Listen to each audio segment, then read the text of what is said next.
నమస్తే, నేను Kavitha. Welcome to iDream news. May 13న ఆంధ్రప్రదేశ్లో అసెంబ్లీ ఎన్నికలు జరిగాయి. 23 రోజుల తర్వాత జూన్ 4న రిజల్ట్స్ రాబోతున్నాయి. అయితే ఈ మధ్య కాలంలోనే అంత క్యూరియాసిటీతో ఎందుకని ఫేక్ సర్వేలని టీడీపీ సోషల్ మీడియా బయటికి వదులుతోంది? ఏ మీడియా సంస్థ కూడా ఎగ్జిట్ పోల్ సర్వేలని రివీల్ చేయడానికి వీల్లేదంటూ కేంద్ర ఎన్నికల సంఘం ఒక కండిషన్ పెట్టినప్పటికీ కూడా ఫేక్ సర్వేలను నమ్మాల్సినటువంటి అవసరం ఎందుకు ఏర్పడింది? ప్రస్తుతం మనతో పాటుగా ఉన్నారు సీనియర్ పొలిటీషియన్, మాజీ ఎమ్మెల్యే అడుసుమిల్లి జయప్రకాష్ గారు. సార్ నమస్కారం. నమస్కారం అమ్మా. ఎలా ఉన్నారు? బాగానే ఉన్నారు, చాలా బాగుండమ్మా. సార్, ఈ మధ్య కాలంలో ట్రెండ్స్ అనేవి చాలా విపరీతంగా విచిత్రంగా కనిపిస్తున్నాయి సార్. కేంద్ర ఎన్నికల సంఘం ఏమో కండిషన్ పెట్టింది ఎగ్జిట్ పోల్స్ని అసలు జూన్ 1 వరకు రిలీజ్ చేయొద్దు అని. ఇప్పుడు వస్తున్నటువంటి ఈ ఫేక్ సర్వేలు, అది కూడా జాతీయ మీడియా పేర్లను ఉపయోగించుకొని ఎందుకని బయటికి కనిపిస్తున్నాయి? ఇది ఎందుకు చేస్తున్నారో ఏంటో చేసేవాళ్ళ తప్ప ఇంకెవరికి తెలియదమ్మా. మైండ్ గేమ్ అంటానికి ఇప్పుడు ఎలక్షన్ అయిన తర్వాత మైండ్ గేమ్ ఎందుకు? వాళ్ళు బొంద దేనికి పనికి వస్తాయి ఇవన్నీ? పోలింగ్ అయిపోయింది. అవును, ఏమన్నా ఓటర్లను ప్రభావితం చేద్దాం లేదు. ఇదేంటంటే అదొక పైశాచిక ఆనందం కింద లెక్క నా దృష్టిలో. ఇది అది తెలుగుదేశం పార్టీ, కూటమి పార్టీలో ఆనందం. అట్లా ఆనందం పొందుతున్నారు. ఈ రేపు రిజల్ట్ వచ్చేదాకా ఇట్లా ఆనందం పొందుతూనే ఉంటారు. అదే జూన్ 4వ తారీఖు దాకా. ఈ తర్వాత చల్లబడిపోతారు. చల్లబట్టం అనేది ఏమంటారు, తట్టా పొట్టా చదువుకుని వెళ్ళిపోతారు. వెళ్ళేవాళ్ళు వెళ్ళిపోతారు. అమెరికా నుంచి వచ్చిన వాళ్ళు, ఇంకోళ్ళ నుంచి వచ్చిన వాళ్ళు, వీళ్ళందరూ వెళ్ళిపోతారు. ఎందుకని సార్ ఈ మధ్య కాలంలోనే ఓటు వేయాలని ఫిక్స్ అయ్యాడు, ఎవరికి వేయాలో సైలెంట్గా ఉండి ఓటు వేసేసిన తర్వాత ఈవీఎంలో ఉంది ఆ డెసిషన్ అనేది. ఈ మధ్య కాలంలో ఇంత హడావిడి ఎందుకు చేయాలి? ఇదంతా ఏంటంటేనమ్మా, ఎప్పుడైతే రాజకీయ పార్టీలు కన్సల్టెంట్లకు అప్పచెప్తున్నాయో వాళ్ళు సొంతంగా చేసుకోవాలని పనులు కన్సల్టెంట్కి అప్పచెప్పడమే తప్పు. అది వాళ్ళు ప్రశాంత్ కిషోర్ కావచ్చు, ఇంకోళ్ళు కావచ్చు. కానీ ఇది ఫస్ట్ ఎవరంటే ఎంకరేజ్ చేసింది ఇది కూడా చంద్రబాబు నాయుడు.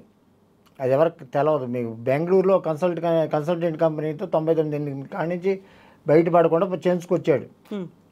ఆ కన్సల్టెంట్ మీద డిపెండ్ అయినప్పుడు కన్సల్టెంట్ ఏం చెప్తే చేయాలి వీళ్ళు. ఇప్పుడు ప్రశాంత్ కిషోర్ ఒక కన్సల్టెంట్, కనపడాన్ని కన్సల్టెంట్. అతను ఈ దేశంలో కొన్ని సక్సెస్ అయ్యి ఉండొచ్చు, కానీ అన్ని ఫెయిల్యూర్స్ కూడా ఎక్కువ ఉన్నాయి అతను చెప్పినట్లు. అతను ఒక శాడిస్ట్ లాగా కనపడుతున్నాడు. నాకైతే పెద్ద శాడిస్టు. ఇప్పుడు ఈ జగన్మోహన్ రెడ్డిని వీళ్ళు అన్నట్టు చంద్రబాబు నాయుడు వీళ్ళు అన్నట్టు వాళ్ళు అనాల్సింది ప్రశాంత్ కిషోర్ని. ఈ దేశంలోనే పెద్ద శాడిస్ట్ ప్రశాంత్ కిషోర్ అనేవాడు. వాడికి పడినాడిని ఇక ఎండ కొడతా ఉంటారు. జగన్మోహన్ రెడ్డి గారితో ఏమైనా పడకపోవటం, లేకపోతే ఆ టీంలో ఒక అతను వచ్చి ఈ జగన్మోహన్ రెడ్డి గారికి కన్సల్టెంట్గా ఉండటం, ఇవన్నీ అతనికి నచ్చట్లా. అతను కొనుక్కొచ్చారు. అతనికి వాళ్ళకి ఏముంటుందమ్మా, డబ్బులు. ఇప్పుడు అతను కొన్నారు. సీఎం రమేష్ అనేవాడు కొనుక్కొచ్చి స్పెషల్ ఫ్లైట్లు విజయవాడ తీసుకొచ్చాడు చంద్రబాబు నాయుడు దగ్గరికి. అతను డబ్బులు ఇస్తే ఏదైనా మాట్లాడతారు. మన కుక్క బిస్కెట్లు ఇస్తే మొరగమంటే మొరుగుతుంది. అట్లా ఇది కుక్క. మరి ఈ స్ట్రాటజీ ఏంటి అసలు? ఓటర్లని ఇప్పుడు మ్యానిపులేట్ చేయాల్సిందో లేకుంటే మభ్య పెట్టాల్సిన అవసరం ఏముంది? నేను ఇందాక చెప్పాను కదా, మా పైశాచిక ఆనందం, శాడిజము, ఇంకేదైనా కానివ్వండి, ఏ మాట ఉంటే అది అనండి. దానికి అంతకన్నా నేనేం అనలేను. అందుకన్నా వేరే ఇప్పుడు సడన్గా వచ్చేసి ఎవరైనా ఈ సర్వే సంస్థలని కానీ ఇవన్నీ కానీ ఇట్లా వచ్చినాయి, ఇలా వచ్చినాయి ఫేక్ సర్వేలు. టైమ్స్ నౌ రాజ్దీప్ సర్దేశే ఒక పక్కన ఈ ఆంధ్రప్రదేశ్ వచ్చి తను చాలామందిని ఇంటర్వ్యూ చేసి చెప్పాడు కదా. టైమ్స్ నౌలో అతను డైరెక్ట్గా లైవ్లో కూడా చెప్పాడు కదా, ఎవరికైతే ఆ మహిళల సపోర్ట్ ఉంటుందో, బడుగు బలహీన వర్గాల సపోర్ట్ ఉంటుందో, ఇంకెవరి సపోర్ట్ ఉంటుందో అనేది, అదే మైనార్టీల సపోర్ట్ ఉండదు, వాళ్ళే గెలుస్తారు. ఇక ఈ ఆంధ్రప్రదేశ్లో వాళ్ళే ప్రభుత్వాన్ని ఏర్పాటు చేస్తారని రాజ్దీప్ సర్దేశే చెప్పాడు. అది అన్ని లైవ్లో కూడా వచ్చినాయి. అది కాదండి టైమ్స్లో దాని మీద ఫేక్, ఇంకోళ్ళ మీద ఫేక్, ఏదైనా చేయగలరు. ఇప్పుడు చంద్రబాబు నాయుడు తలకాయ తీసి ప్రశాంత్ కిషోర్ పెడతారు, ప్రశాంత్ కిషోర్ తలకాయ తీసుకొచ్చి చంద్రబాబు నాయుడు పెడతారు, ఏదైనా చేస్తారు. ఇప్పుడు ఈ ఎలక్ట్రానిక్ దాంట్లో ఏదైనా అంతా ఫేకే, మనుషులు ఫేకే. ప్రజలు మాత్రం జెన్యున్. ఈ నాయకులంతా ఫేక్. వీళ్ళు ఇప్పుడు అపోజిషన్ పార్టీ నాయకులందరూ అదే. ప్రజలు జెన్యూన్, వాళ్ళ తీర్పు అనేది కూడా జెన్యూన్. వాళ్ళు ఎలాంటి 100% జెన్యున్. వాళ్ళు ఏ నిర్ణయం తీసుకున్నారో, ఎలాంటి ఫలితం వస్తుంది అనేది జూన్ 4న అయితే తేలిపోతుంది. అది ఈవీఎంలో సంక్షిప్తమై ఉంది. అది ఇదివరకు బ్యాలెట్ బాక్సులు అనేవాళ్ళు, ఇప్పుడు ఈవీఎంలో సంక్షిప్తమైంది అది. ఇప్పుడు అసలు ఎలా ఉందంటేనమ్మా, మామూలుగా జనరల్ ఈ ట్రెండ్ అనేది వీళ్ళు చెప్పేది దానికి నిజం అనేది గుమ్మంలో చెప్పులు వేసుకోబోయే ముందే అబద్ధం అనేది ఊరంతా చుట్టూ వచ్చేస్తుంది. అట్లా ఉంది ప్రస్తుతం. అబద్ధానికి ఉన్న విలువ నిజానికి ఉంటలా. అందుకే జనం కూడా ఈ వేరే వాళ్ళు, జనం అంటే ప్రజలు కాదమ్మా, వేరే ఈ చూసేవాళ్ళు ఈ అబద్ధం అనే దానికి ఎక్కువ మోసపడుతూ ఉంటారు. అవి చూడటానికి అటువంటి ఈ బాగా మోసపడుతూ ఉంటారు. అట్లాగే ఇప్పుడు చూడండి, బూత్ చిత్రాలు, బూత్ ఎన్ని దీంట్లో వస్తే ఒకవేళ యూట్యూబ్లో పోట్లు వాటికి రేటింగ్ ఎక్కువ ఉంటుంది, వ్యూస్ ఎక్కువ వ్యూయర్స్ ఎక్కువ ఉంటారు. సేమ్ అదే ఇది. ఇప్పుడు నిజం నిలకడ మీద తెలుస్తుంది అంటారా? నిలకడగా తెలిసేటువంటి నిజం జూన్ 4నే ఉంటుంది. అవునమ్మా. ఇప్పుడు అసలు ఏదన్నా స్టడీ చేశారా, ఏమన్నా చేశారా వీళ్ళు ఎవరైనా సరే, ఈ సంస్థలు కానీ వీళ్ళు కానీ ఇప్పుడు అనేక సంస్థలు, సర్వే సంస్థలు కూడా ఉన్నాయి. ఇప్పుడు పట్టుకొచ్చినాయి. నన్ను 190 మంది ఉంటారు. ఇప్పుడు గత మేమైతే 2-3 ఏళ్ళ నుంచి దీన్ని స్టడీ చేస్తున్నాం. ఈ ఎలక్షన్ హీరింగ్ ముందు ఎప్పటి నుంచో స్టడీ చేస్తున్నాం. నేను, మా మిత్రుడు స్మార్ట్ సర్వే శ్రీనివాస్ గారు అని చాలా యాక్యురేట్గా చేశాడు 2019లో కూడా అతను. Okay sir. ఎగ్జిట్ పోల్ కానీ ఇప్పుడు ఇక్కడ ఏమవుతుందంటే pre poll, exit poll, post poll, ఇన్ని 3 ఇవి ఉంటాయి. మా ఫేసులు ఉంటాయి ఈ సర్వేల్లో కూడా. మేము ప్రతి ఫేసు చూసుకుంటాం. అది పోస్ట్ పోల్ ఫైనల్ అమ్మ. దాన్ని బట్టి చెప్పగలుగుతాం. కానీ లేదు ఇప్పుడు కొత్తగా వాళ్ళు వచ్చేసి మాకు టీవీ వాళ్ళు ఐ డ్రీమ్ వాళ్ళు ఇంటర్వ్యూకి పిలిచారు కాబట్టి ఏదో ఒకటి చెప్పాలని కాదు. మేము 1.5-2 సంవత్సరాల నుంచి ఇది స్టడీ చేస్తా వచ్చి చెప్పేది ఇది. అయితే సార్, ఇప్పుడు 1.5-2 సంవత్సరాల నుంచి మీరు ఈ స్టడీ చేస్తున్నారు అనుకున్నప్పుడు, వైఎస్ఆర్సీపీఏ తీసుకుంటే అక్కడ ఉన్నటువంటి సిట్టింగ్ ఎమ్మెల్యేలని, ఎంపీలని మార్చింది. ఆ తర్వాత స్ట్రాటజీస్ చాలా చేంజ్ చేసింది. ఆ 2 ఏళ్లలో వచ్చినటువంటి బోల్డ్ అని మార్పులు ఉన్నాయి. ఇటువైపు చూసుకుంటే కూటమి తరఫున అప్పుడు సింగిల్గా కాదు, 2 పార్టీలు అనుకున్నారు కాదు, ఇంకొక పార్టీ అడిషన్గా వచ్చింది, 3 పార్టీలు అనేవి ఉన్నాయి. వాళ్ళు ఇచ్చినటువంటి హామీలో లేకుంటే వాళ్ళు చేస్తున్నటువంటి కామెంట్లో ఇవన్నీ చూసిన తర్వాత కూడా స్టిల్ వాళ్ళు 2 ఏళ్ల నుంచి అదే మైండ్ సెట్తో ఉన్నారా? ఎలా ఉండింది మీ సర్వే? ఇప్పుడు యాక్చువల్గా అయితేనమ్మా చంద్రబాబు నాయుడు, జనసేన వరకైతే కొంచెం బాగానే ఉన్నారు ఒక టైంలో. మాకు కూడా కొంచెం అంచనాలు కొంచెం తప్పేటట్టు మేము అనుకున్నట్టు జరగట్లేదని అనిపించింది. దానికి ఎప్పుడైతే ఈ కూటమి పేరుతో బీజేపీతో జత కట్టారో వాళ్ళ నెత్తి మీద వాళ్ళు పెట్టుకున్నారు భస్మాసుర హస్తం. లేకపోతే బీజేపీతో కలవకపోతే పోటాపోటీగా ఉండేది. జగన్మోహన్ రెడ్డి గారికి వీళ్ళకి తెలుగుదేశం కూటమికి పోటాపోటీగా ఉండేది. ఎప్పుడైతే బీజేపీని నెత్తిని పెట్టుకున్నారో అవుట్. అదే ఒక ఇది అన్నమాట సిగ్నల్. ఇప్పుడు మీకు ఊరినే తెలిసిపోతాను. ఇప్పుడు అంతకు ముందు మెజారిటీ అటు ఉండదు. చాలామంది కొంతమంది మైనారిటీలు కానీ, క్రిస్టియన్ మైనారిటీ కానీ, ముస్లిం మైనారిటీ కానీ, ఇంకా వేరే బీసీలు కానీ, వీళ్ళు కానీ కొంత శాతం ఓట్లు తెలుగుదేశం పార్టీకి ఉన్నాయి, ఎవరు చెప్పినా చెప్పకపోయినా. కానీ ఎప్పుడైతే వీళ్ళు చేతులు కలిపారు 100% ఇటు వెళ్ళిపోయినాయమ్మా, డైవర్ట్ అయిపోయి 100% వాళ్ళ చేతులారా ఆ శాతం ఓట్లు కోల్పోయారు, వాళ్ళకు వచ్చే ఓట్లు. అట్లా వీళ్ళు చేతులారా చేసుకున్నారన్నమాట. కూటమి దెబ్బతింటారు కదా, ఒక ప్రధాన కారణం ఉంది. అంతకుముందు లేకపోతే పోటాపోటీగా ఉండేదమ్మా. 90 అట్లా వచ్చి అట్లా ఉండేవి. ఇప్పుడు లేదు. ఇప్పుడు మాత్రం ల్యాండ్ సైడ్ నా అంచనా 1 సైడ్ అవుతుంది. అయితే సార్ ఇప్పుడు 2 ఏళ్ల కాలంలోనే బోల్డ్ అనే ఆరోపణలు ప్రతిపక్షాలు వైఎస్ఆర్సీపీ మీద జగన్ మీద చేస్తూ వచ్చాయి. అందులో వాలంటీర్ వ్యవస్థకు సంబంధించి చేస్తున్నవి బోల్డ్ అనే అక్రమాలు, లేకుంటే వాళ్ళంతా అక్రమంగా వీళ్ళని రవాణా చేస్తున్నారు, మహిళల్ని కిడ్నాప్ చేస్తున్నారు అనే దాంతో పాటుగా వాలంటీర్ వ్యవస్థ రద్దు చేయాలనో లేకుంటే కోర్టు దాకా వెళ్ళి ఈసీకి కంప్లైంట్ చేయడం, తర్వాత ల్యాండ్ టైటిలింగ్ యాక్ట్లు ఇవన్నీ తీసుకొచ్చి ఆరోపణలు చేస్తూ వచ్చింది. అదే ప్రధానమైనటువంటి ప్రచారాస్త్రంగా కూటమి చేసి ఉంది సార్. సో ఆ ఇంపాక్ట్ అనేది ఏమైనా కనిపించిందంటారా? వాలంటీర్ వ్యవస్థని విమర్శించడమే వాళ్ళకు ఒక పెద్ద శాపం, పెద్ద గొడ్డలి పెట్టు.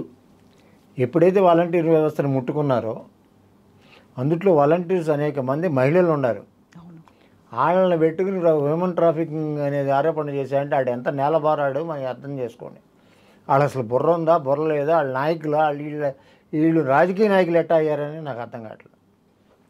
వాలంటీర్ వ్యవస్థ మీరు వెళ్ళి గ్రామాల్లోకి వెళ్ళి చూస్తే కానీ, ఆంధ్రప్రదేశ్లోకి వెళ్ళి పట్టణాల్లో కానీ చూస్తే కానీ ఎంత బాగా పనిచేశారు అనేది తెలుసుకుంటే ఎవడో అన్నం తినేవాడు ఎవడో ఆ మాట మాట్లాడు. నిజంగానమ్మా వాలంటీర్లు ది బెస్ట్, బ్రహ్మాండంగా చేశారు. అది ప్రజలకు సేవ, అది గవర్నమెంట్కి కాదు, ప్రజలకు సేవ. నేను ఎప్పుడూ ఊహించలే ఇన్నేళ్ల రాజకీయ జీవితంలో ఇట్లా మనకి ఇది ఉంటుందా అనేది. సెక్రటేరియట్, విలేజ్ సెక్రటేరియట్ వ్యవస్థని రూపుదిద్ది దాంట్లో మళ్ళీ దాని ద్వారా వాలంటీర్ల వ్యవస్థను ఇచ్చేసి వాళ్ళు మనకి ఇదివరకైతే ఒక మున్సిపల్ ఆఫీస్కి వెళ్ళాలన్నా, ఒక కలెక్టర్ ఆఫీస్కి రెవెన్యూ పనులు ఉంటే కలెక్టర్ ఆఫీసు, ఎంఆర్ఓ ఆఫీసు ఎక్కడికో వెళ్ళాలి. అదే అన్ని డిపార్ట్మెంట్లు ఆయా ఆఫీసులకు వెళ్ళి చేయాలి. లేకపోతే మండల హెడ్ క్వార్టర్స్కి వెళ్ళాలి, లేకపోతే జిల్లా హెడ్ క్వార్టర్స్కి వెళ్ళాలి. ఇవాళ మన ఇంటి ముందు, మన ఇంటి దగ్గర ఉండే విలేజ్ అది వార్డ్ సెక్రటేరియట్, విలేజ్ సెక్రటేరియట్ అక్కడ పనులు దొరుకుతున్నాయి. మొత్తం మీరు ఎక్కడికి వెళ్ళాల్సిన పని లేదు. డీసెంట్రలైజ్ అయిపోయింది. కరెక్ట్గా చెప్పాలంటే గాంధీజీ కలగన్న గ్రామ స్వరాజ్యం ఇక్కడ వచ్చింది మన జగన్మోహన్ రెడ్డి గారి ద్వారా. అది పంచాయతీరాజ్ వ్యవస్థలో ఉండకపోవచ్చు, వాలంటీర్ విలేజ్ సెక్రటేరియట్ల రూపంలో అది వచ్చేసిందమ్మ. ఆయన ఎలక్షన్ వాగ్దానంలో ఉన్న అధికార వికేంద్రీకరణ అనేది ఆయన ముందే చెప్పారు. అదే జరిగింది ఇప్పుడు.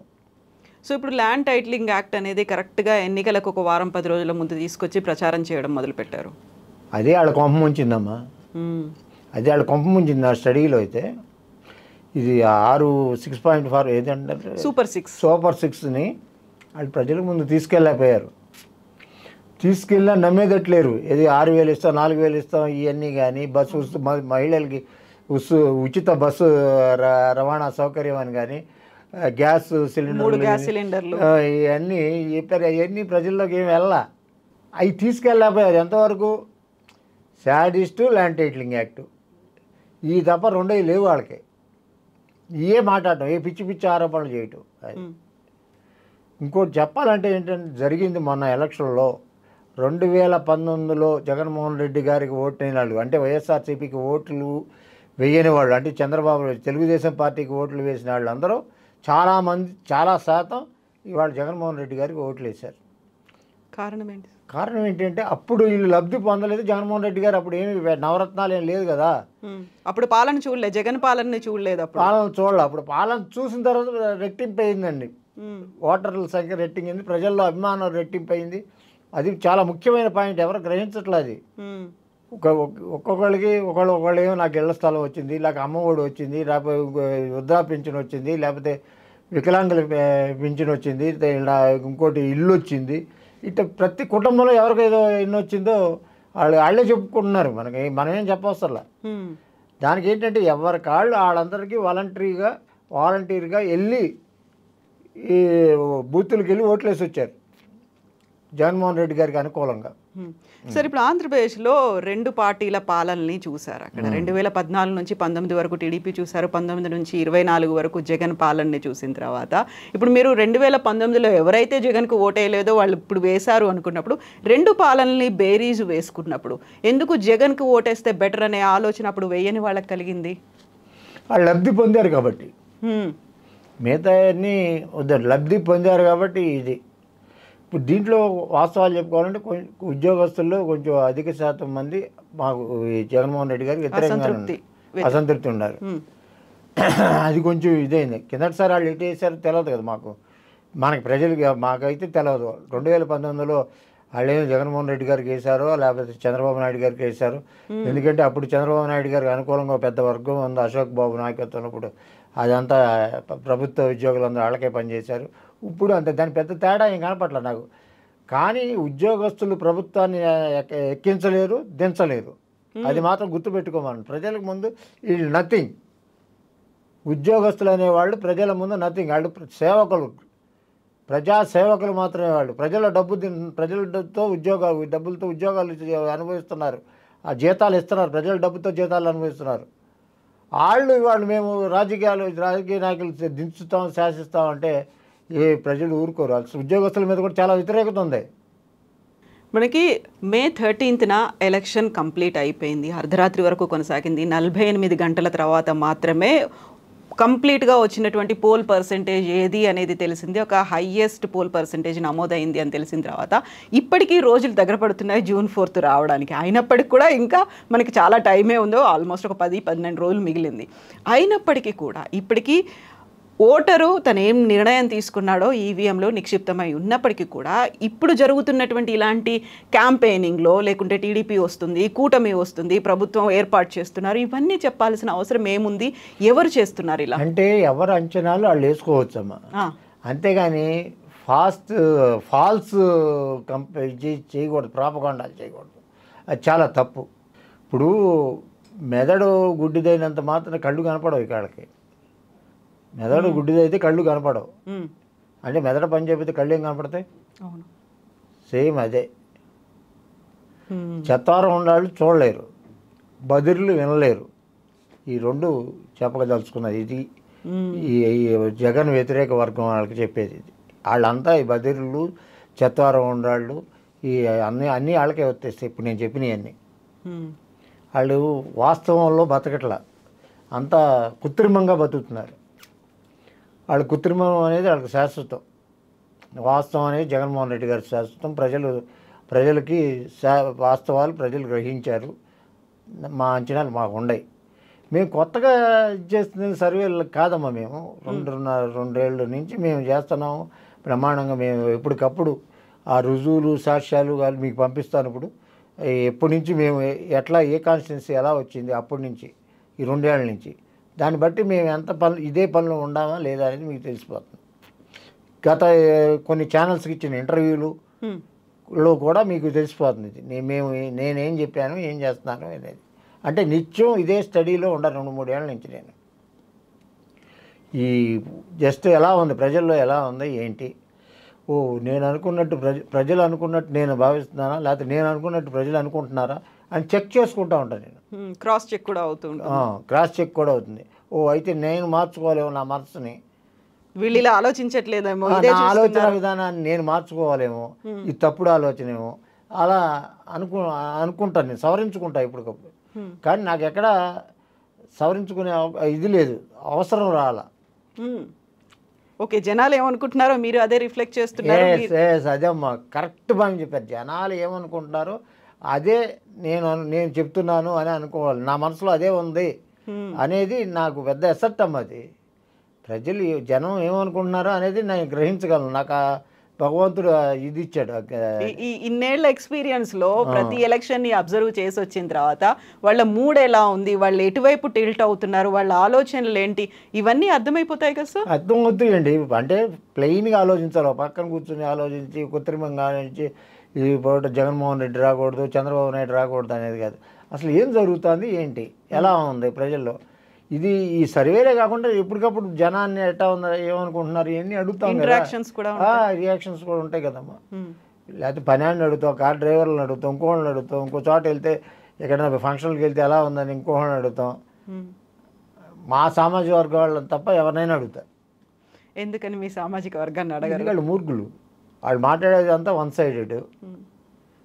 వాళ్ళతో పెట్టుకుంటే దండగా. సార్, ఇప్పుడు వస్తున్నటువంటి ట్రెండ్లు, మెసేజ్లు, ఇప్పుడు మనం ఎలాగూ సర్వే అనేది కూడా సోషల్ మీడియాలోనే ఎక్కువ సర్క్యులేట్ అవుతుంది కాబట్టి ఒక మెసేజ్ బాగా ఎక్కువ సర్క్యులేట్ అవుతుంది ఏంటంటే, ఇప్పుడు ఒక పర్టికులర్ కమ్యూనిటీ అంటే వైఎస్ఆర్సీపీ అనగానే రెడ్డి వాళ్ళు మాత్రమే, రెడ్డి కమ్యూనిటీ మాత్రమే జగన్కి ఓటేశారు. మిగతా ఎవరూ కూడా వైఎస్ఆర్సీపీ వస్తుందని చెప్పట్లేదు, కూటమే వస్తుందని అన్ని వర్గాలు కూటమికే ఓటేస్తున్నాయి అనేది, వస్తోంది అని చెప్పేదంతా నమ్ముతోందంతా కేవలం రెడ్డి కమ్యూనిటీ మాత్రమే అనేది. అది పెద్ద అబద్ధం అమ్మా. అసలు ఆడికి బుద్ధి ఉందో బుద్ధి లేదో నాకు తెలియదు, కానీ మొత్తం సర్వే సంస్థలన్నీ చూసుకోండి. 100 సర్వే సంస్థలు ఉంటే 90 సంస్థలు జగన్మోహన్ రెడ్డి గారికి అనుకూలంగా ఇచ్చినాయి. అంటే ప్రజలు ఏమనుకుంటున్నారు, అదే కరెక్ట్ సర్వేలు ఇచ్చినాయి, దాదాపు వాస్తవానికి దగ్గరగా ఇచ్చినాయి. ఈ 10 సంస్థలు ఏయో గుడ్డి వ్యతిరేకత వ్యక్తం చేసేవి మాత్రం వ్యతిరేకంగా ఇచ్చినాయి. ఎవరు కరెక్ట్ అమ్మా? 90 సంవత్సరాలు వాళ్ళంతా రెడ్లేనా? అనేక కులాల వాళ్ళు ఉంటారమ్మా ప్రతి దాంట్లోనూ. అందరూ రెడ్లు ఉంటారు, అందరూ కమ్మాళ్ళు ఉంటారు, అందరూ కాపులు ఉంటారు, ఇంకోళ్ళు ఉంటారు. అన్ని మిళితమైన సమాజంలో అన్ని కులాలతో మిళితమైందే ఒక కరెక్ట్ సమాజం కింద లెక్క అది.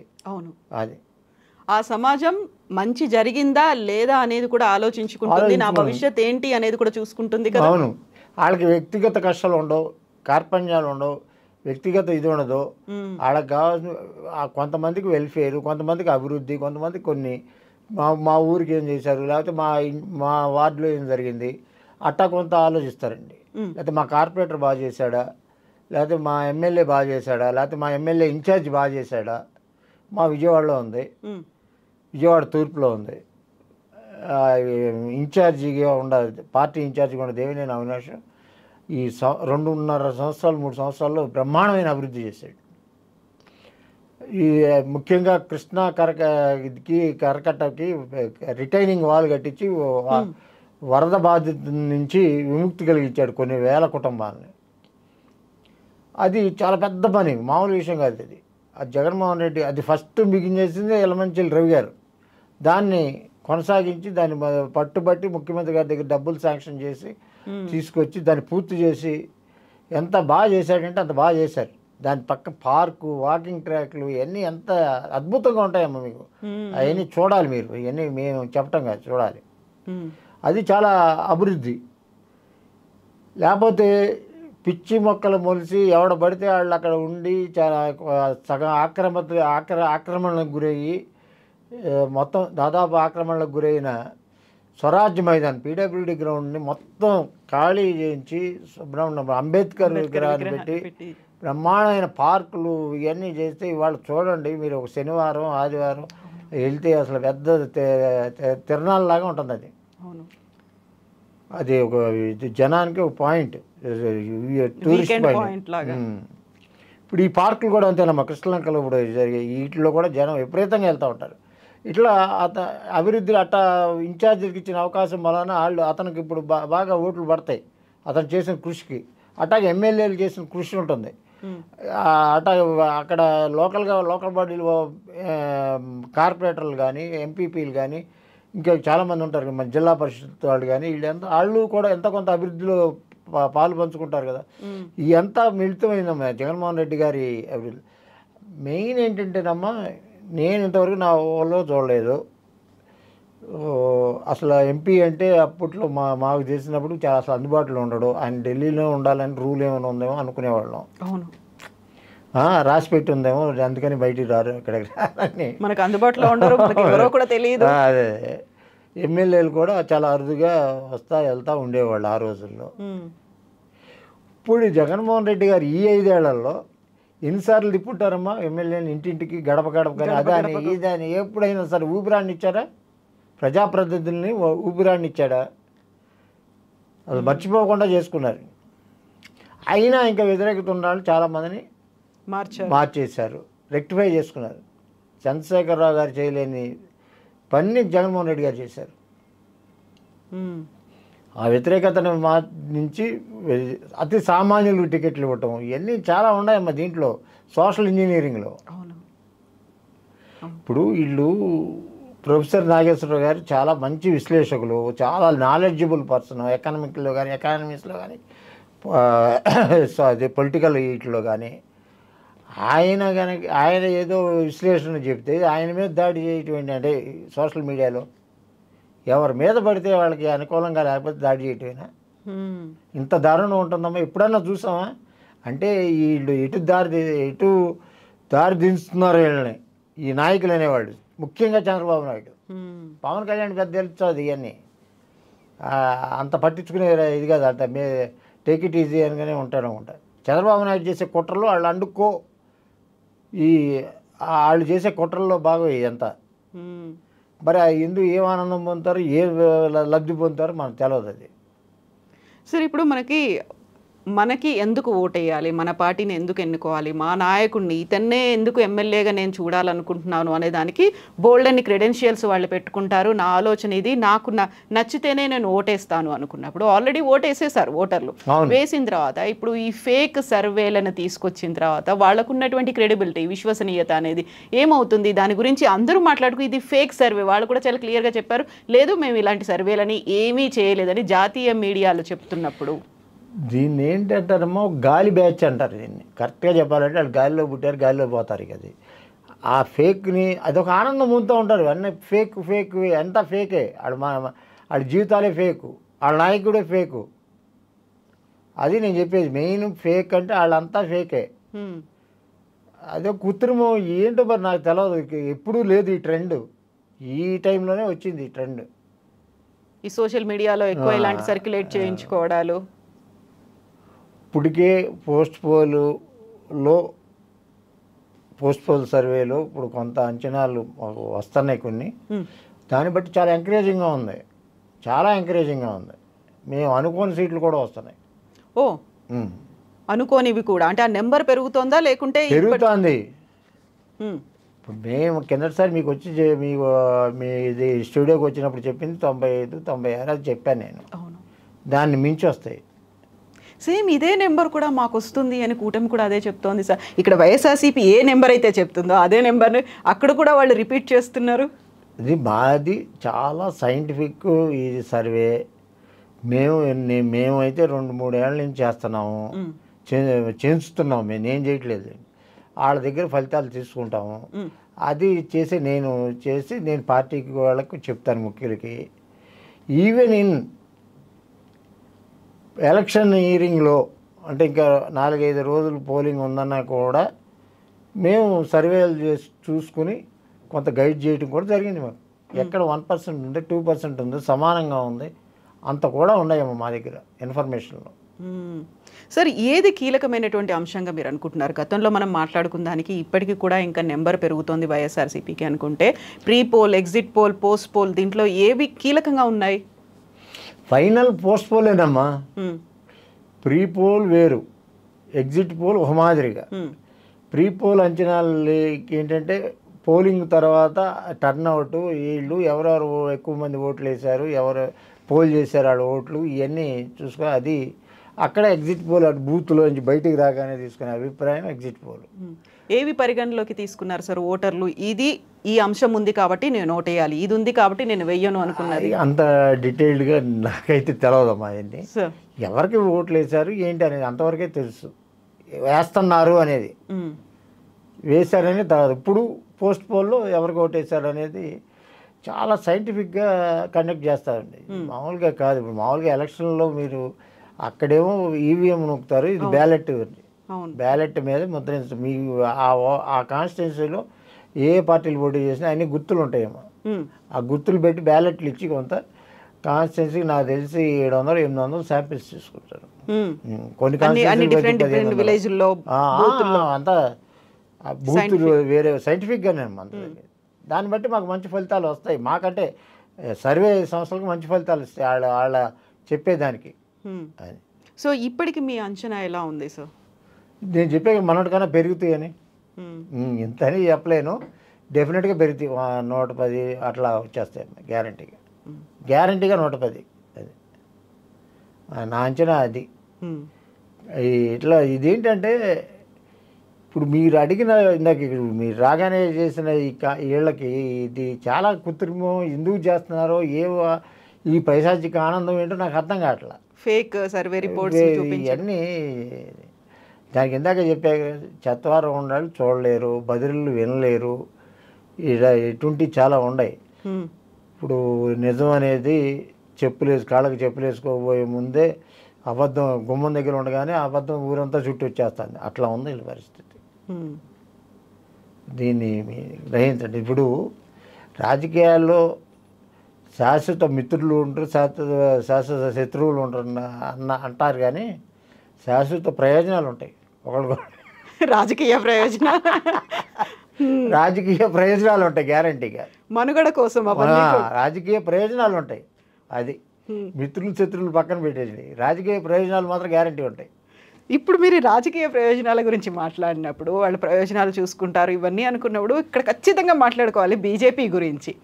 బీజేపీ ఎన్నికలకు ముందు కూటమిలాగా ఏర్పడింది, జనసేన టీడీపీతో కలిసి ఎన్నికల్లోకి వెళ్ళింది. ఇప్పుడు కరెక్ట్గా రిజల్ట్స్ వచ్చే ముందు ఓవరాల్గా దేశవ్యాప్తంగా జరుగుతున్నటువంటి ట్రెండ్ అవి చూసిన తర్వాత 5th ఫేజ్ కూడా అయిపోయింది కాబట్టి, అవును సార్, సో బీజేపీలో మళ్ళీ ఒక ఆలోచన వచ్చింది అనే మాట అని ప్రెస్లో లీక్లు ఇస్తున్నారు. దానికైతే నేను మామూలుగా వైఎస్ఆర్సీపీ అభిమానిగా, ఆంధ్రప్రదేశ్ సగటు ఓటర్గా నేను జగన్మోహన్ రెడ్డి గారిని ఒకవేళ మద్దతు ఇవ్వాల్సి వచ్చే పరిస్థితి కనుక వస్తే బీజేపీకి మన ఆంధ్రప్రదేశ్ ప్రజల ప్రయోజనాలు నెరవేరే విధంగానే ప్రవర్తిస్తాడని నేను విశ్వసిస్తున్నా. డిమాండ్ పెట్టాలి, పెడతారని నేను విశ్వసిస్తున్నా. ముఖ్యంగా ప్రత్యేక హోదా, పోలవరం, విశాఖ ఉక్కు ప్రైవేటీకరించకుండా పబ్లిక్ రంగంలోనే ఉంచేటట్టు చేసేటట్టు ఇట్లా రాష్ట్ర ప్రయోజనాలు అనేకం, ఇరిగేషన్ ప్రాజెక్టులు కానివ్వండి, విమానాశ్రయాలు కానీ, పోర్టులు కానీ, వీటి కానీ బాగా నిధులు సమకూర్చి రాష్ట్ర అభివృద్ధికి తోడ్పడే విధంగా వాళ్ళకి కండిషన్లు పెడతారని నేను అనుకుంటున్నా. ఎందుకంటే గత ఎన్నికల్లో మీరు అన్నారు, మీకు గుర్తుందో లేదా, జగన్మోహన్ రెడ్డి గారు అన్నారు ఓపెన్గా, అంత ఓపెన్గా గారు మాట్లాడతారు, అరే రే వాళ్ళకి పూర్తి మెజార్టీ వచ్చింది, మనకు ఛాన్స్ రాలేదు, లేకపోతే మన అవసరం ఉండేది, మనం అప్పుడు మనం ఏం కావాలంటే అది సాధించుకునేవాళ్ళం అని అన్నాడు. ఇప్పుడు రేపు ఆ పరిస్థితి కనుక వస్తే అది చేసి తీరుతాడని నా ఉద్దేశం. 400 క్రాస్ కావు, బీజేపీ చెప్తున్నట్టుగా ఈసారి 400 పార్ కాదు, అయితే 220 ఓవరాల్గా అని నాకు ఒక ఓన్లీ బీజేపీ ఒక పెద్ద బీజేపీ దాంట్లో ముఖ్య పాత్ర మన ఆంధ్రప్రదేశ్ చెందిన మంత్రిని భర్త గారు చెప్పారు. అర్థమైంది ఎవరు. అయితే ఇప్పుడు ఖచ్చితంగా బీజేపీకి వైఎస్ఆర్సీపీ అవసరం ఏర్పడుతుంది, ఇంకా ఏర్పడినప్పుడు మన రాష్ట్ర ప్రయోజనాలు కూడా నెరవేరితే బాగుంటుంది, ఆంధ్రప్రదేశ్ ప్రజలకి బాగుంటుంది, మీకు నాకు కాదు, ఆంధ్రప్రదేశ్ ప్రజలకి. అది అని నా ఉద్దేశం. అట్లా జరిగితే ఇంకా బాగుంటుంది. అది వాళ్ళకి రాకుండా ఉండాలి, జగన్మోహన్ రెడ్డి గారి సహాయం తీసుకోవాలి, ఆంధ్రప్రదేశ్ ప్రజల ఈ ఆకాంక్షలు నెరవేరాలి. సో ఒకవైపు వాళ్ళకి రాజకీయ ప్రయోజనాలు, ఇటువైపు రాష్ట్ర ప్రయోజనాలు రెండు కూడా నెరవేరాలి same time.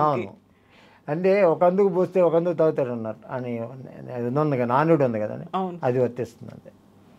Yes sir, thank you so much sir. మళ్ళీ మనం మాట్లాడుకుందాం, ఎలాగో టైం కూడా ఉంది కాబట్టి, June 4th ఏం జరుగుతుంది అనేది, ఎవరి అవసరం ఎవరికి ఏర్పడుతుంది అనేది. Thank you so much sir, thank you.